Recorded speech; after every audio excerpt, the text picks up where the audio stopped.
This is the story of the one. As a maintenance supervisor at a manufacturing facility, he knows keeping the line up and running is a top priority. That's why he chooses Grainger. Because when a drive belt gets damaged, Grainger makes it easy to find the exact specs for the replacement product he needs. And next day delivery helps ensure he'll have everything in place and running like clockwork. Call 1-800-GRAINGER, click Grainger.com, or just stop by. Grainger, for the ones who get it done.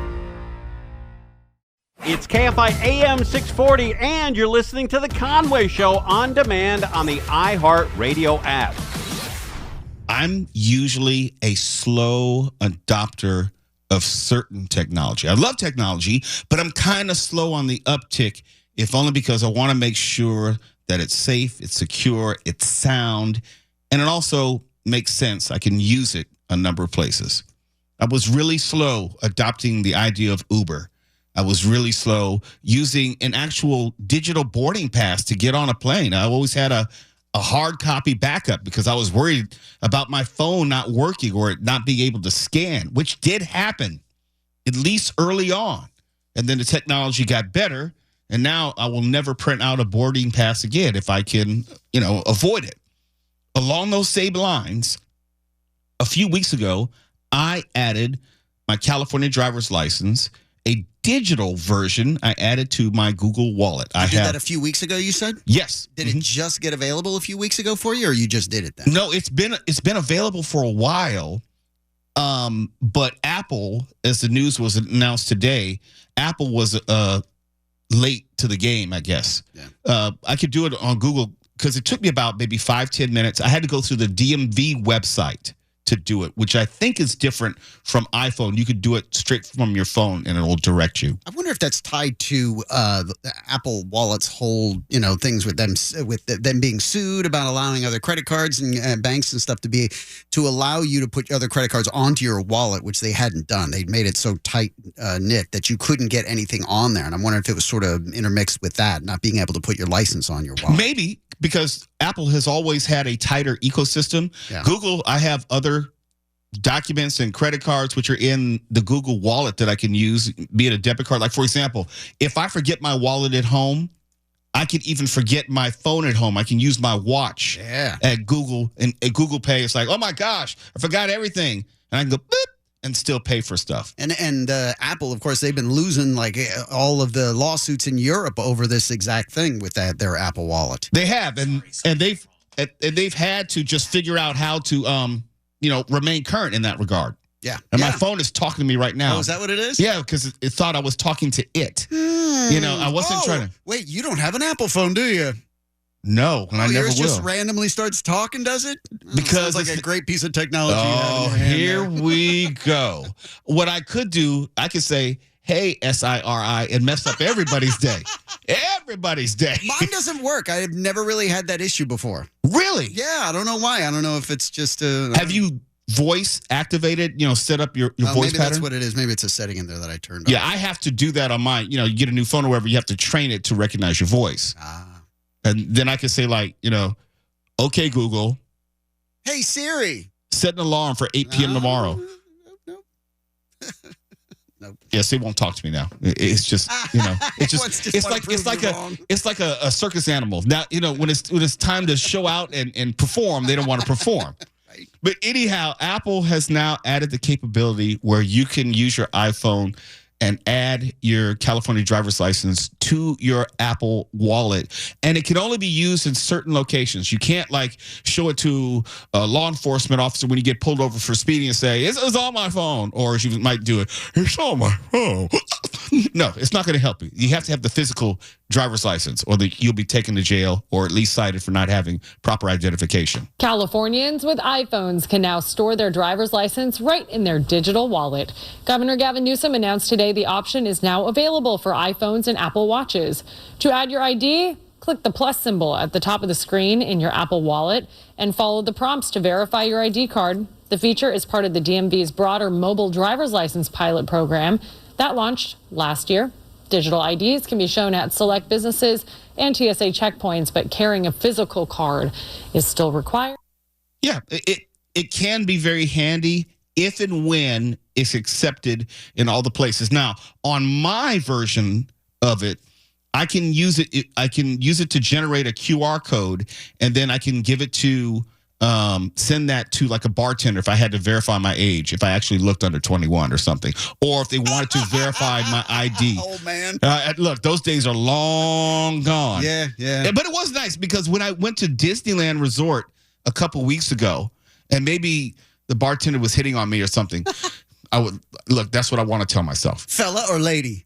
It was a lady. Oh, all right. And my wife was like sitting like That's a a ways away. switch. Yeah. And she asked me, it was one of the bars in downtown Disney.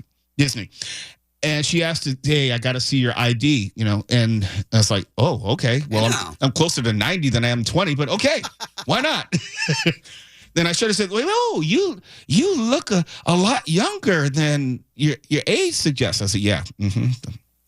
You know why? Because you shave your head for the most part. Yeah, for the most part. Yeah. Because my gray's been coming in. It's been a few years since I gotten that. Yeah. And I'm not shaving my head. That is not a pretty sight for anybody. Look, the little things mean so much as you get older. My wife was looking at me like, she was not hitting on you. It's like, look, that is what I'm going to tell myself. I need that ego boost every now and then. Shush, woman. I got my own mind to think of. Right. You're going to argue with me about whether a woman was hitting on me? We're not going to have that argument. It's going to be what I think it is. And I think that she wanted some of me. That's what I'm going to think going to sleep tonight. All right. Slice of this cake. She was not happy with me, but Michael, that's what happens when you're married. We need the ladies to keep our egos in check. We do. And I try to explain that to my wife. Men are ego driven. Thank you. And it's not about whether you are trying to get with someone. Yeah, it don't mean anything to you, baby, but no, it means a lot to me. It means everything to me. Because I would like to feel like if I had to, I could still do. That's the only way I can put it. It's got to be there. Otherwise, I'm just going to go downhill, and none of us want that. We'll never know. But at least I can tell myself that I could have. Working out, doing all those things. It's not just for her, but she don't need to know that. You can't explain that to women. Right. You can't explain that to wives. It's like, why are you working out all of a sudden? Nothing. For me? No reason. Just for me. I want to stick around a little longer for you. Yeah, I like to look at myself when I'm naked in the mirror. Oh, all right. You're on your own island there. There was the line. Wait a minute. I'm the only one? I'm the only one who likes to look at myself. I don't know. Steph seemed to laugh at that too. He almost played your rim shot. He said, I am not going to get near that with a rim shot. No, sir. So to speak. No, thank you. I think it's time to go to break. Mark, come on in early. When we come back, if you're like me, you probably get eaten up by mosquitoes this time of year. And the mosquitoes in California seem to be far more aggressive than anywhere else in the country. They're just really, really aggressive, and they won't take no for an answer. No means no. They don't listen to that. They just keep biting. And there might be a reason, and we'll tell you why. It has everything to do with what you may drink. So if you drink this one drink, you might make yourself more attractive to mosquitoes. We'll tell you about it next. It's the Conway Show. Mo Kelly in for Tim. KFI AM 640. I still got it. You're listening to Tim Conway Jr. On Demand from KFI AM 640. I get bitten by mosquitoes all the damn time. I don't know why it is. Sweet meat. Maybe that's it. There's something special. I can't say that. Yes, because your wife will tell you no, that's not the case. It's so weird because the people that we love and the people who are supposed to support us the most are the ones who always make sure that we never get a big head. Yeah, that's good, and it sucks. Yeah. It's like, can you be my biggest fan just once? How about that? Just be a cheerleader in a little cheerleading outfit. And it always just seems like it's at the perfect moment, too. Just when you're starting to feel a little bit comfortable and full of yourself. Yeah. Here they come in to... Yeah, it's like, hey, I think I've been losing weight. Doesn't it look like I've been losing weight? Well, no, you look about the same to me. It's moving around. I wouldn't say lost. Yeah. I mean, your butt's bigger. I guess I don't know. I haven't seen you on a scale. Get on the scale. Never mind. Marriage, you got to love it. I love me some me. Well, that's one of us. That's right. If you're not going to be your own biggest cheerleader, then who? Thank you. Anyhow, back to mosquitoes. They tear me up for some reason. I think, is there something that I'm doing? Is there something that I'm eating? Is there something that I'm drinking which makes me more appealing or attractive to the mosquitoes? Well, there's a drink which does make mosquitoes more attracted to you. And there's a National Geographic experiment which reported that 43 men were recruited in West Africa and were sent into one of 2 outdoor tents that were sealed. One tent was unoccupied, but in the second tent, volunteers either drank a liter of water or a liter of beer. We do know that mosquitoes track down their prey via smell. So to ensure these mosquitoes got a whiff of the volunteers, a fan started to pump air from each of the tents down various tubes into a full cup of mosquitoes. The smell of a beer drinker 15 minutes after downing a liter increased the proportion of mosquitoes inclined to fly into the tubes by 65%. Wow. The takeaway, obviously, is if you're drinking beer, you are more attracted to mosquitoes. The drink that makes mosquitoes infinitely more attracted to you is only listed here as beer. I'm tending to believe it's alcohol because I don't drink beer. The only time I drink beer is if I'm at a Dodger game. That's the only time I drink beer. Yeah. Because I like to have beer, peanuts, and some Dodger dogs. But I'll get eaten up by mosquitoes whenever they're around. It's so bad where I try not to go down south in the summer for that reason, or anywhere it's hot and humid. Stop it, Michael. Sorry. Stop it, Michael. Stop. See?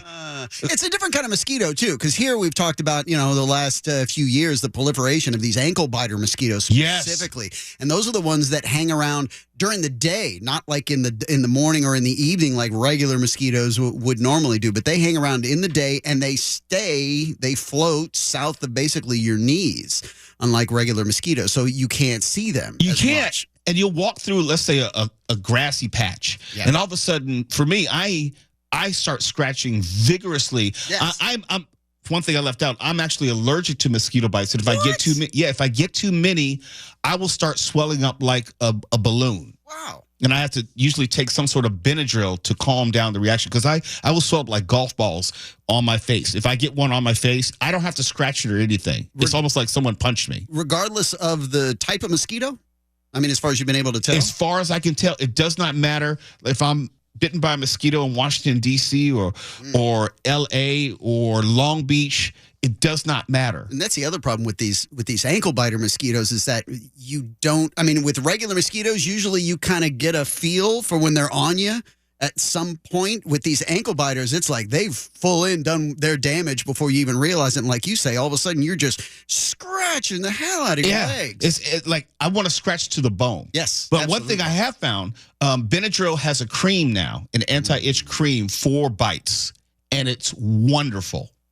Wonderful. I found it in the past month or so. And I tried it a few times. It's great. So that's the only way that I can usually counteract it. But I don't drink beer, but I've heard that alcohol still, in general, produces the same effect. So if you want to avoid as many mosquito bites as possible, especially if you're in the outdoors, try not to drink any alcohol because the sweetness of alcohol, from what I understand, draws them in. This study is more confirmation of that. Now, if they don't bite you, that means you're probably just, nasty smelling. Or something like that. Nasty. No, but I don't drink beer. And the only time I ever really drank beer was a couple of times in high school because I went to a high school where people drank beer. They didn't drink hard liquor. So it was, you go to a raging kegger party. Shout out South High School, class of 87. Yeah, but that's about it. Yeah, as I've gotten older, I'm less and less inclined to beer. I mean, I was never really a big beer drinker anyways, but it's just too heavy for me. It's like it doesn't take much before, I'm good.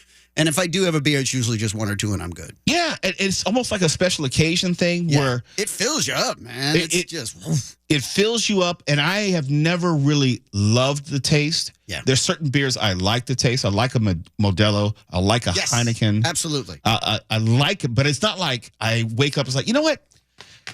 I think I want to have a beer today. I don't have a taste for it. I never have a desire for it, except for when I'm going to watch the Dodgers. Yeah, and you do have those occasions. Like I'm the same way with like sodas, the same thing. It's like I'm not a big drinker of sodas or beer, but sometimes, man, when you get that really cold one and it just hits right. I don't drink sodas either, and part of the reason was growing up, I wasn't allowed to drink sodas. It wasn't in the house. Oh. But if I go back east, if I go to like the Detroit, I have the taste for a certain type of soda. They have this soda called Faygo. Oh, yeah. And they call it Red Pop, one of the flavors. So if I'm in a certain location, the nostalgia of having certain drinks, then I'll have a soda. But I don't we have sodas in our kitchen and the vending machines. I've never, ever wanted to buy one, never will buy one. Are you familiar with the ICP Faygo concerts? That's what I was thinking about. I had a feeling Steph had that look on his face. No. Insane Clown Posse. You just got to look it up. It's what they do during their concerts. It's like their thing. They'll just open up bottles and spray the crowd with Faygo. And you'll see whole containers going through the crowd. People have been injured. Yeah, it's a whole big thing. So when you said that, that's I was like, wow. nasty. That's sticky stuff all over you. Yep. Well, it's Insane Clown Posse. Well, that's true. Yeah. When we come back, we'll get an update on Metro and possibly the addition of cameras to help quell some of the violence. I don't know. Maybe they'll just get all the crimes on camera now. We'll talk about it with Michael Monks in just a second. You're listening to Tim Conway Jr. On Demand from KFI AM 640. And on my show, which is later with Mo Kelly from 7 to 10 p.m., I often talk about the ills of Metro, the issues, the problems, the violence, the unsanitary conditions, the reticence of Metro to actually engage in dialogue with me. But one person who they will speak to is KFI's own Michael Monks, who joins me right now. Michael, how you doing this evening? I'm doing well, although I have to say I'm a little upset with you and Crozier and the slander you engaged in about pineapple on pizza earlier in the program. Bite your tongue. I will deal with you in a moment, sir. You got it. But I was being serious about how Metro has reached out to you, has spoken to you about KFI's coverage of the issues of Metro. Have they reached out to you recently?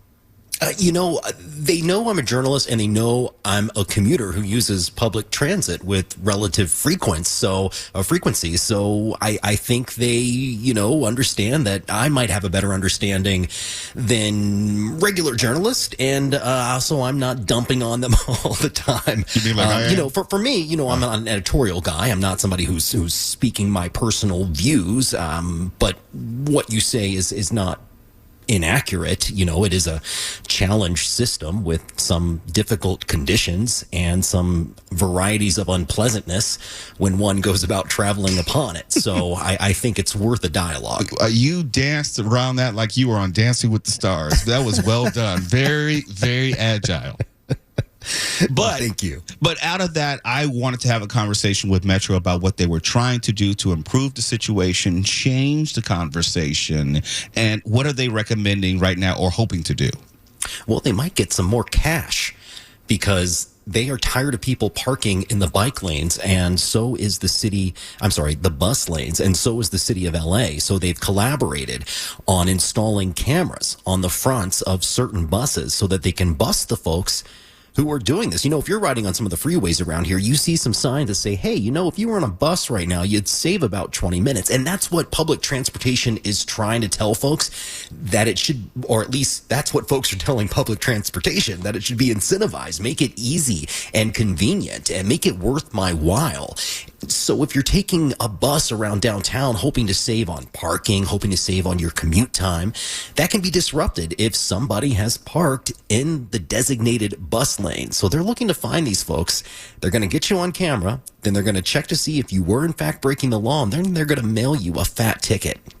Do we know? I remember this story originally being reported, but now we're at that point where it's actually going to be implemented. Do we know, at least first offense, how much these tickets would be?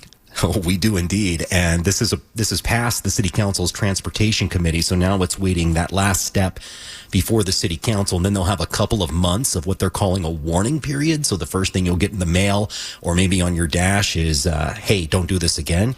because if you do it again, they're going to have a fine of about $383 for a first-time offense. And then if you're late, it goes up. I'm sorry, it's $283. After that, if you're late, it's $380. If you do it again, if they fine you a second time, it's about $400 that they're going to be ticketing you for doing this. The LA Department of Transportation thinks that they'll be able to get about $5 million a year off of this because they ran a pilot program. They tested it for just 1 month, a few years ago, actually, on just a few routes. And they think they can ticket, based on that estimation, over 100,000 offenders every year. I know why Metro would like to do this. My question is, me as a driver, let's say I ran afoul and I was ticketed. Is this considered like a parking violation and it could uphold my registration the next year? Or is it considered like a moving violation and I could be hauled into court or failure to appear? I will find out the specifics of that. All I know at this point is what the fines are supposed to be. This is a parking violation, as far as I know, because it's enforced right now by the parking officers. And those aren't always LAPD. You know, the LADOT has its own branch of folks who are out there enforcing parking regulations in the city. They're not police, they're not sworn officers, but they do enforce the traffic laws. And so that's the entity that's enforcing this. And right now they say, look, we're out there with a few guys here and there, but some folks will see our officers and they're so hell-bent on parking in a bus lane that they'll drive around the block, the officers walk away, and then they snag that spot. And now you won't be able to get away with that because if a bus is coming up, they're going to get you on camera. It's not all over the city. It's just a few specific lines that they're hitting. It'll start first on the 212 on La Brea, and then the 720 on Wilshire. And then a couple months after that, they're going to get on the Silver Line, and then another one in the downtown area, the 70 on Olive and Grand. For those who don't know, I used to ride Metro every single day. You presently ride it almost every single day. So our experiences may be somewhat different. Can I get you, Michael Monks, to stay for another segment? Because I would like to get your assessment of what it's like riding Metro on a consistent basis. Can you do that for me? If you pour me a nice cold glass of Faygo, I'm here all night. What do you know about Faygo? Hey! I'm not going to get you pizza with damn pineapple on it. That's for damn sure. That's fair. All right. It's the Conway Show. Mo Kelly in for Conway. Yeah, Michael, that pizza's not going to happen. You're listening to Tim Conway Jr. on demand from KFI AM 640. I was right in the middle of a conversation with KFI's own Michael Monks about Metro. Last segment, we talked about the cameras, which are in process of being installed on the Metro buses, which will ticket drivers who may be illegally parked in bus lanes through the use of AI. You won't even know it until you receive the ticket in the mail. It's not like they're going to stop. But also, it got me thinking about the fact that Michael is a regular rider of Metro. I used to be a regular rider of Metro. So, Michael, let me ask you, what is your assessment of the Metro experience day to day? Well, you know, we've talked about this a little bit before. Statistically, the problems that we encounter and that KFI reports on, other media outlets report on, statistically, that's not going to happen to you. I mean, unfortunately, these tragic events have happened, though, and it raises people's concerns about taking it. So from a public relations standpoint, it's detrimental for Metro, and I'm sure they know that. For riders, it reminds you that in spite of the fact that you're not being attacked, you got to keep your eyes and ears open. You know, I mentioned unpleasantness, and that's what you can't really quantify when reporting about incidents that have taken place. You can't really find statistics on how bad the train smelled or how deeply uncomfortable you were by the behavior of someone who didn't hurt you, who didn't hit you, but who was having a mental health episode right before you, and how that impacts whether you would want to take that train ride again. The thing that really stands out to me is, you know, look, I live downtown. I see it right outside my apartment building, how challenged some individuals are with their mental health, and it's scary and it's uncomfortable. But this is LA. I mean, this is a global city. People come from all over to see what we have to offer here. And often, if I'm taking the beeline up to Burbank to visit you all in the studio, I see tourists who appear, based on their language, that they've come from abroad. And I think they probably had no idea what this experience was going to be like with somebody either misbehaving or just creating an all-around uncomfortable experience in one of the cars as they make their way to Universal Studios. And then what story do they have to tell when they go back home? But you're not from LA yourself, are you? I am from Covington, Kentucky, a grand metropolis on the Ohio River. But you also then have an outside-in view of mass transit here in the city that I wouldn't have, because I'm looking at it through a native Angelino's eyes. Exactly. And the thing is, Covington, Kentucky is part of the Cincinnati metro area. And Cincinnati has a streetcar. And for urban enthusiasts, people who like public transportation, that was a big deal when it came. But, it basically is a loop that goes around some of the downtown attractions. For me, the Metro line was one of the main draws that convinced me I could live in LA. I didn't bring a car. I sold my car before I fled Kentucky and moved here because I knew I could take these trains to wherever I needed to be, wherever I ended up working. And sure enough, by the time Chris Little called me to offer me a job at KFI, I was really excited to know that until, iHeart gave me a lovely vehicle that I could take, take a car. Wait a minute, I got to jump in there. You actually thought that LA's metro system was sufficient to accommodate you wherever you would end up working? Absolutely, because I had been visiting LA with dreams of moving here for a decade before I finally was courageous enough to do it. And I always stayed downtown and always took the train because I can go to Santa Monica, I could go to Long Beach, I can go to Pasadena, I can go, and sometimes you have to get on a couple trains. Sometimes you have to get on a train and a bus. Sometimes you have to get on a little train and then get on a big train. But with the right planning and, resourcefulness, you can make it work. And so LA is a transit city, and there are not a lot of cities in this country making the investments that LA is making in its transit system. I mean, there are lines sprouting out everywhere. It really is, on paper, on the map, a pretty good system for a city that is celebrated around the world, or at least known around the world for car traffic. So it's pretty great in that respect. It just needs to clean up its act to make what looks good on paper translate to real life.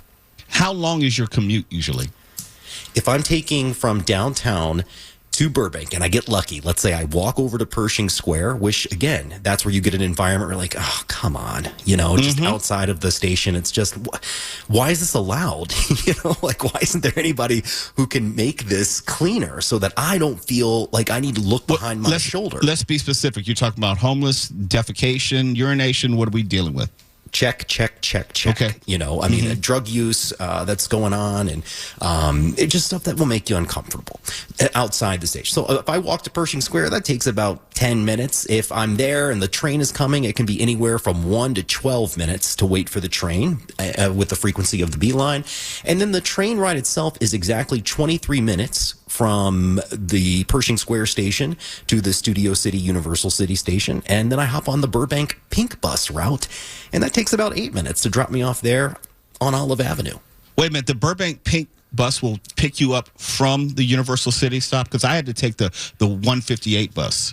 You can take some of the Metro buses. I usually would schedule my commute to take the Pink Bus because its frequency is a little more predictable because they will be there in the high traffic hours, the morning rush and the afternoon rush. They've got every 15 minutes. So whenever the train comes down here, I know I'm going to catch a bus, and it's not as scary as, oh no, the 222 is leaving in 12 minutes. I'm still 15 minutes out. I know I'm going to get a Burbank bus even if I miss the more recent one. And that drops you right in front on Olive. Right in front, right across from the Whole Foods, across from our office, yeah. How late does that run? If you were to leave, like you had a long day, you're at the office, and you want to get back downtown, like I'm usually not getting off work until 10 o'clock, so it's not an option for me, but how late would it be an option for you? The Burbank bus, I believe, stops at about 9 o'clock. Yeah, that's what I thought. From running there. But there's still the Metro buses that go down similar paths, not the exact same paths. But the Burbank bus will let you use your Metro card to transfer on there. Well, all I can do is say I'm glad that you're safe.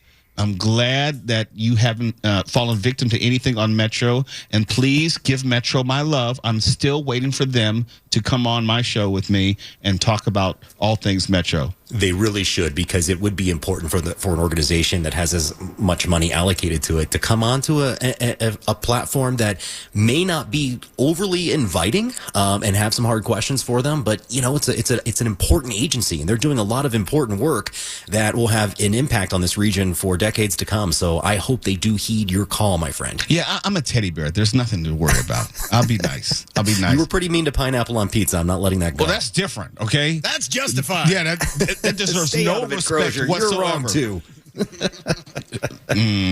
I tell you Kentucky folk. There's the problem. Bye, Michael. See you later.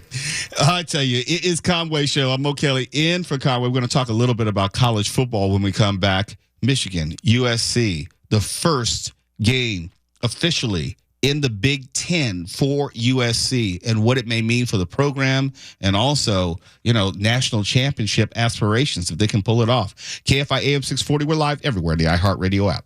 Conway Show on demand on the iHeartRadio app. Now, you can always hear us live on KFI AM 640, 4 to 7 p.m. Monday through Friday, and anytime on demand on the iHeartRadio app.